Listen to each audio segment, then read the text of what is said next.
दिशा पाटनी ने कर दिया ये गंदा काम जिससे लोग कर रहे हैं। इनसे नफरत जानकर आपको विश्वास नहीं होगा। और कौन है ये निडर और साहसी लड़का जिससे पुलिस वाले भी डरते हैं और जब भी गर्लफ्रेंड से मिलने जाए तब ये काम जरूर करके जाए। और लड़कों के अखरोट पर चोट लगने पर इतना ज्यादा दर्द क्यों होता है, और 3 ऐसे कलाकार जो दूसरे देशों में बैन है, जानने के लिए बने रहिएगा अंत तक हमारे साथ। फैक्ट नंबर 12 दोस्तों, युवाओं के दिलों की धड़कन दिशा पाटनी हमेशा चर्चा में बनी रहती है, चाहे वो बॉयफ्रेंड बदलना हो या फिर अपने बॉयफ्रेंड के साथ लिव इन में रहना। दिशा किसी न किसी तरह लोगों का ध्यान अपनी तरफ खींच ही लेती है। पहले पार्थ समथान, फिर टाइगर श्रॉफ और अब अलेक्जेंडर एलिक के साथ दिशा नजर आ रही है। कहा जा रहा है कि दोनों एक दूसरे को डेट भी कर रहे हैं। बरेली की रहने वाली दिशा पाटनी इन दिनों चर्चा में है अपनी ड्रेस को लेकर। जी हाँ दोस्तों, पिछले दिनों कियारा आडवाणी और सिद्धार्थ मल्होत्रा की शादी का रिसेप्शन था जिसमें कई सेलिब्रिटी आए हुए थे, जहाँ दिशा पाटनी भी कुछ इस तरह का ड्रेस पहनकर पहुंची कि लोगों ने उन्हें ट्रोल करना शुरू कर दिया। लोगों ने कहा कि इस तरह की ड्रेस रिसेप्शन पर कौन पहनता है, यहाँ तक कि उनके ड्रेसिंग सेंस को भी लोगों ने मजाक का विषय बना दिया। आपको बता दें कि दिशा की एक बहन भी है जो आर्मी ऑफिसर है, यहाँ तक कि उनके फादर भी आर्मी ऑफिसर रह चुके हैं। फैक्ट नंबर 11 दुर्लभ कश्यप का एक ऐसा नाम है जिसको लेकर आज के युवा उसी के कदमों पर चलना चाहते हैं। ये कोई महान शख्सियत नहीं बल्कि एक गैंगस्टर था जिसने सिर्फ मशहूर होने की चाहत में जुर्म का रास्ता अपनाया। 18 साल से भी कम उम्र में दुर्लभ कश्यप 16 साल की उम्र में पहला खून कर चुका था। उसे लोगों के बीच मशहूर होना था और इसके लिए उसने ये रास्ता चुना। धीरे धीरे उसने अपनी गैंग बड़ी कर ली और दुर्लभ कश्यप गैंग वारदातों को अंजाम देने लगी। पुलिस उसे पकड़ती भी थी, लेकिन नाबालिग होने की वजह से सुधार गृह भेज दिया जाता और वहाँ से बड़ी आसानी से वो फिर से बाहर निकल जाता और जुर्म करने लगता। दुर्लभ कश्यप गैंग और इसकी दुश्मन गैंग की आपस में मुठभेड़ में दुर्लभ मारा गया। दुर्लभ को 30 बार चाकू से मारा गया था, जिसके बाद उसकी मृत्यु हो गई, लेकिन जो वो चाहता था वो तो हो ही गया। दुर्लभ कश्यप मशहूर हो चुका था। फैक्ट नंबर 10 दोस्तों, जब भी अपनी गर्लफ्रेंड या पार्टनर से मिलने जाए तो ये काम जरूर करें। जाने से पहले अपने पर्सनल हाइजीन का ध्यान रखें। कहने का मतलब है नहाकर और साफ सुथरे होकर जाएं, साथ ही खुशबू के लिए डियो या परफ्यूम का इस्तेमाल भी करें और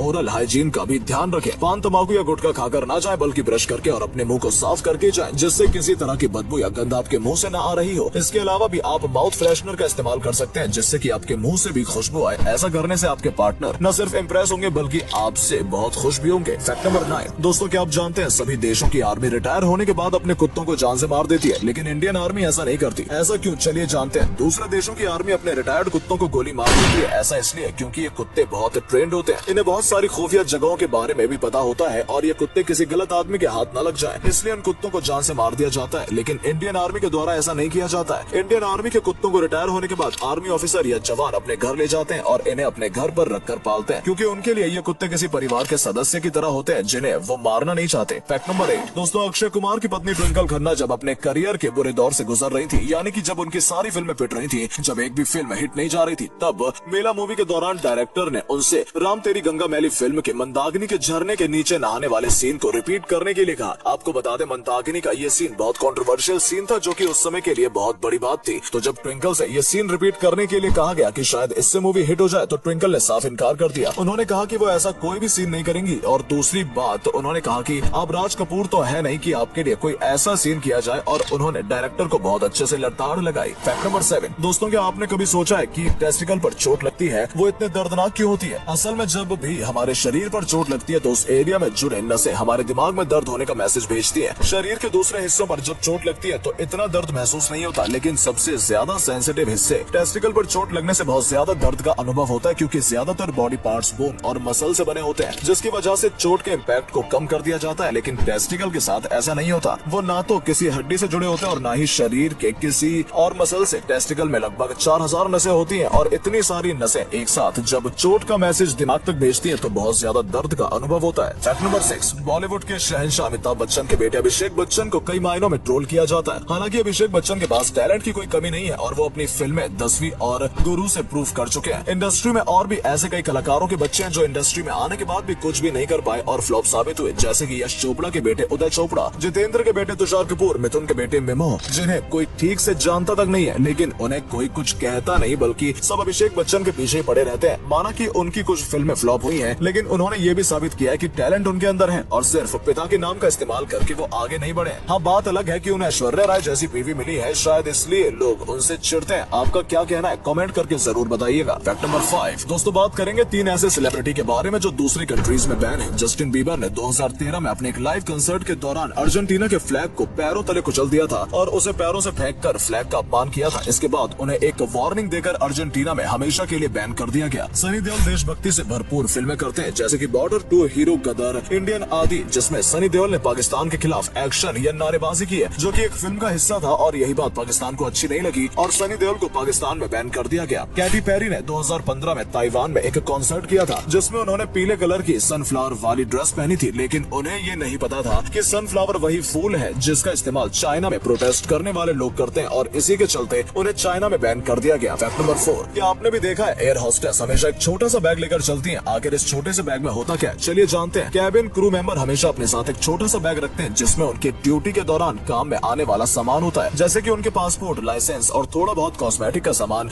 इन सामान की जरूरत उन्हें कभी भी पड़ सकती है, इसलिए वो अपना ये बैग हमेशा अपने साथ कैरी करती है। इसके अलावा इसमें एक और जरूरी चीज होती है, वो होती है उनकी कैप, जिसे वो हर समय ड्यूटी पर पहन कर रखती है और यही सारा जरूरी सामान उनके उस छोटे से बैग में होता है, जिसका इस्तेमाल वो जरूरत पड़ने पर कभी भी कर सकती है। फैक्ट नंबर 3, दोस्तों आपके भी बालों में कभी न कभी जुएं होंगी, लेकिन आखिर ऐसा होता क्यों है? जुएं एक पैरासाइट होते हैं जो कि अपने खाने के लिए दूसरे पर निर्भर होते हैं और दूसरों के शरीर में ही पनपते हैं। ये दो प्रकार के होते हैं, काले वाले जुएं होती हैं और सफेद वाली लीक होती है। दोनों ही इंसान के शरीर के खून को पीकर जिंदा रहते हैं। वैसे तो ये गंदगी में पलते हैं, लेकिन साफ सुथरे इंसान के शरीर में भी पल सकते हैं, क्योंकि ये एक इंसान से दूसरे इंसान पर आसानी से फैल जाते हैं, जैसे कि किसी और की कंघी, कैप या बिस्तर का इस्तेमाल करने से। ऐसा कहा जाता है कि इंडिया में जुएं अमेरिका से आई थी और आपको जानकर हैरानी होगी कि अमेरिका और अफ्रीका में ये बहुत कम लोगों में पाई जाती है। फैक्ट नंबर 2, सुहानी शाह, जिन्हें लोगों का दिमाग पढ़ने के लिए जाना जाता है, एक बार उन्हें खुद पुलिस पकड़ कर ले गई थी। ऐसा इसलिए हुआ था क्योंकि एक बार उनके मोहल्ले में चोरी हो गई थी और चोरों का पता लगाने के लिए जब पुलिस को कोई सुराग नहीं मिला तब पुलिस सुहानी को उठाकर ले गई और उन 4 लोगों के सामने बैठा दिया जिन पर पुलिस को शक था और कहा कि इनका दिमाग पढ़कर बताओ कि इन्होंने चोरी की है या नहीं। उस समय सुहानी सिर्फ 9 साल की थी, उन्हें कुछ समझ में नहीं आ रहा था कि ये क्या हुआ है। आपको क्या लगता है दोस्तों, पुलिस को अपना काम छोड़कर इस तरह के दिमाग पढ़ने वाले लोगों के ऊपर निर्भर हो जाना चाहिए? कमेंट करके जरूर बताइएगा। फैक्ट नंबर 1, नेपोटिज्म का बाप कहे जाने वाले करण जौहर ने खुद शादी नहीं की है और उन्होंने खुलकर ये बात कही है कि वो आम लड़के नहीं है, लड़कियों के बजाय लड़कों की तरफ बहुत ज्यादा अट्रैक्ट होते हैं। इसका मतलब आप समझ गए होंगे। अब उन्होंने शादी की नहीं और उन्हें चाहिए थे बच्चे, तो बच्चे कैसे होते? इसलिए उन्होंने सरोगेसी के जरिए अपनी इच्छा पूरी की। सरोगेसी एक प्रोसेस होती है जिसमें किसी लड़की को उसकी पहचान बताए बिना माँ बनने के लिए बहुत सारे पैसे दिए जाते हैं। दोनों ही पार्टी का कॉन्ट्रैक्ट होता है कि बच्चों की माँ के बारे में किसी को पता नहीं चलना चाहिए और इस तरह से करण जौहर, यश और रूही के पिता